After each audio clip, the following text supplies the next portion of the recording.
Viime kesänä Senja teki meihin lähtemättömän vaikutuksen. Tiesimme jo silloin, että palaisimme vielä, ja nyt oli vihdoin sen aika.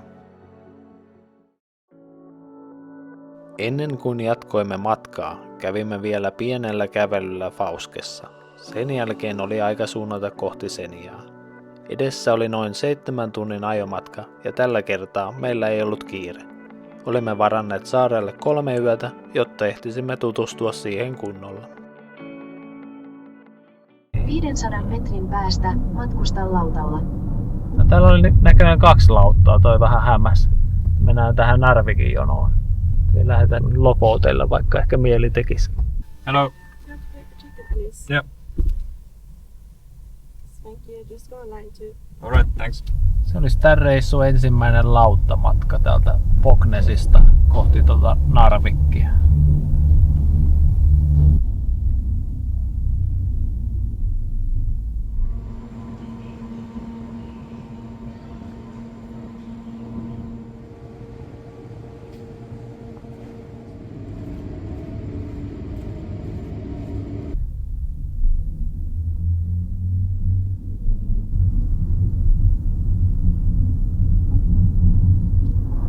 Eikö Tromssa, sehän on iso paikka. Joo. Ja Narvikkikin ihan. No, ja se on 22 000. 22 000.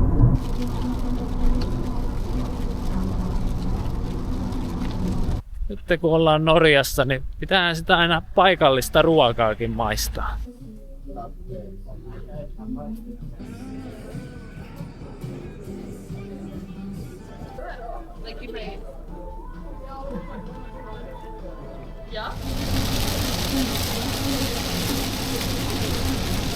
Justiin soiteltiin tommoseen Arkti-saunaan ja saatiin sieltä 10-12 varattua. Ja ollaan nyt matkalla Finnsnesiin ja pysähdyttiin sitten tässä välillä tämmöiselle Uno X-tankkauspisteelle. Ja tässä oli jopa halvempaa kuin tuolla Narvikissa. Pitäisi käydä sitten ruokakaupassa ennen Senjaa ja sitten mennään ottelemaan, että päästään saunoon. Tultiin nyt tänne johonkin camping-alueelle ja täältä pitäisi löytyä meidän saunapaikka. Niin, mitä sitä suomalainen yleensä eniten kaipaa, kun on ulkomailla? No saunaa tietenkin. Täällä oli näköjään tämmönen systeemi. Eikö siellä Respassa puhuttu, että se on lämmitetty se leirintäalueen vesi?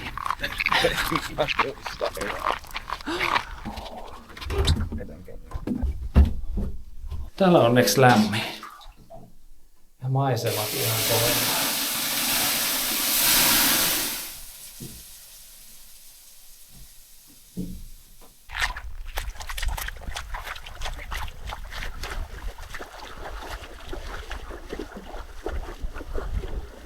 Tää virkistää ainakin.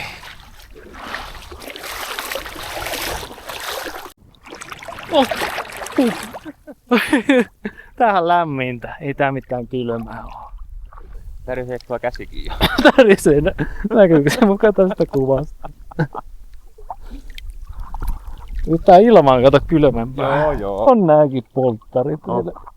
Nyt saunottua ja ollaan matkalla sinne meidän majoitukselle. Mä rupesin miettimään, kun viestittelin tossa ton Bookingin kautta, että meillä ei ole tullut mitään avainkoodia. Toivottavasti nämä avaimet odottaa siellä. Muutenhan me nukutaan autossa. Se on vähän paskempi homma. Niin, muuten me ollaan täällä sitten lusikassa.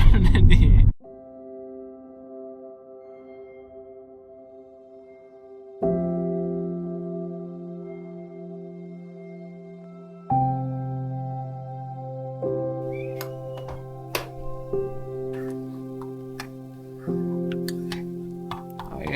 Nyt tuntuu aika hyvältä olla täällä. Syödä 2 aikaa yöllä puuroa. Pikkuhiljaa ehkä ruvettu selviää eilisestä ajopäivästä. Me lähdettiin joskus 10 aikaa ajeleen sieltä Pauskesta ja päästiin tähän kämpille niin 2 yöllä.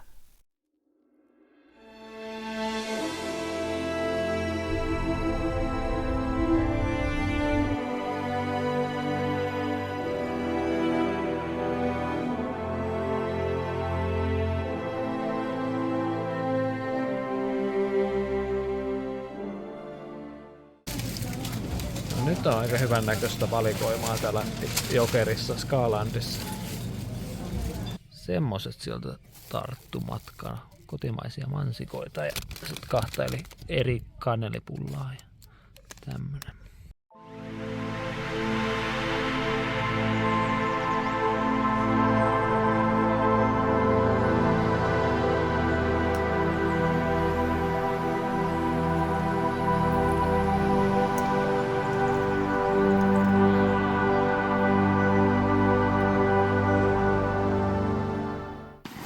Tänään vissiin pitäisi olla vähän kovempi vaellus.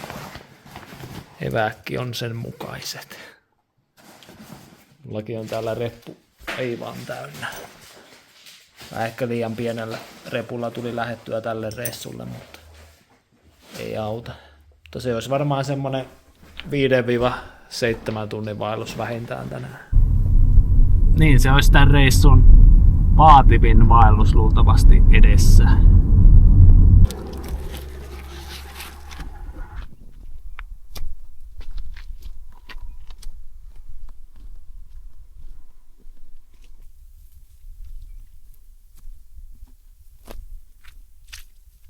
Kohtuu liukkaan näköisiä kallioita, kun sato justi eilen ja tänään vähän sen.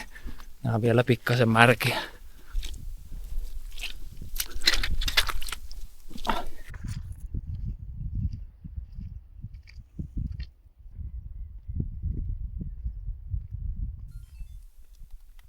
Ensimmäinen huippu vallotettu Daaveni.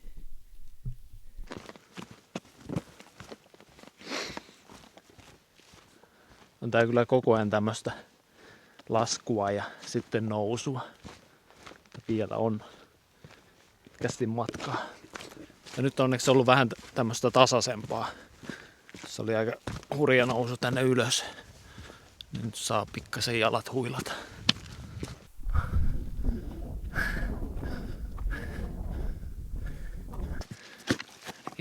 Ja hyvin pääsee vielä toistaiseksi kulkee. Ei nyt ihan kiipeilyksi mene, mutta melkein.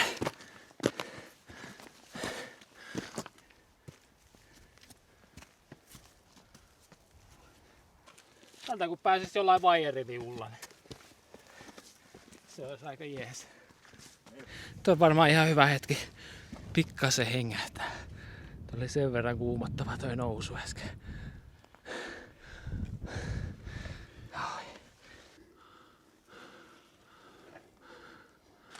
Näytti alkuun aika hurjalta tää nousu. Mutta ainakin toistaiseksi ollut ihan ok. Ei ollut ihan hirveätä kivikkoa. Ja heti kun pääsin sanomasta, niin täällä rupesi tulemaan tämmösiä isompia lohkareita. Tää saa jo melkein kiipeillä ylöspäin. Marko menee tuolla ylhäällä jo. Nyt ehkä ekan kerran rupesi tällä vaelluksella tuntuu, että se joutuu jo sisulla puskeen. Tähän asti oli ihan mukavaa, mutta nyt tuntuu kyllä aika hapokkaalta. Mutta kyllä tää tästä pikkuhiljaa. Eli mentäis nyt ekana tonne Grütetippenille. Oliko tää niin Grütetippen? Niin mun mielestä toi ulkomaalainen äijä sanoi, että se olisi.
Niin, sitä olisi lohikeitot syöty ja se olisi sitten tää huippunumero 2 edessä.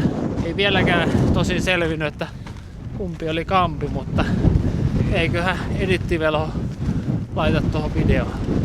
Niin, ja vaatettakin on tullut lisää päälle. Pipo päähän ja untuva takit ja... Niinpä.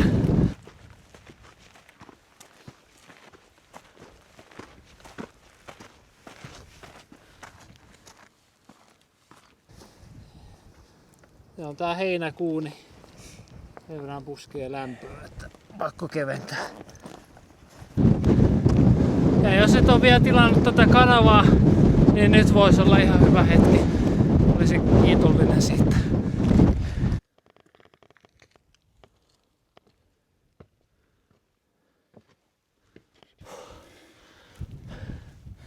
Mulla tuli kyllä nyt semmonen olo, että ihan tosissaan testataan rajoja. Ei luovuteta vielä. Ei luovuteta. Se on niin lähellä toi huippu. Ei kun se raja. Ei se raja, että luovuttaa. Niin. Ei siinä. Suomalaisella sisulla mennään. Sisut on loppu. Ei vitsi, ei me nyt kovin kaukana olla, kun auto näkyy koko ajan tuolla. Missä sä näet auton? Näetkö sä tuon tommonen valkoinen meri? Se on lunta. Ai jaa. No joo.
Se oli semmonen kevyt iltalenkki.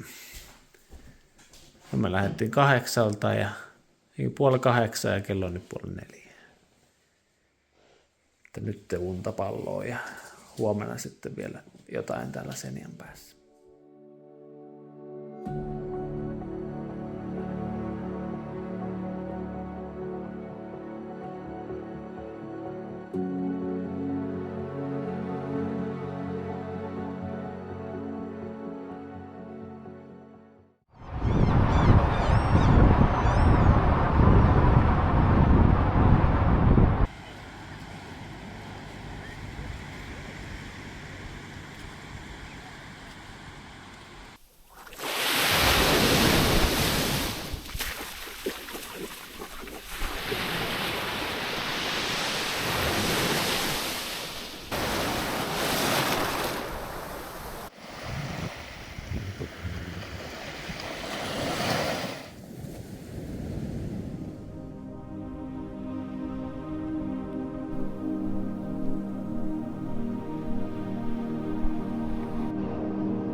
Senia tarjosi meille just sen, mitä me tultiinkin täältä hakemaan, mutta seikkailumme Norjassa jatkuu vielä.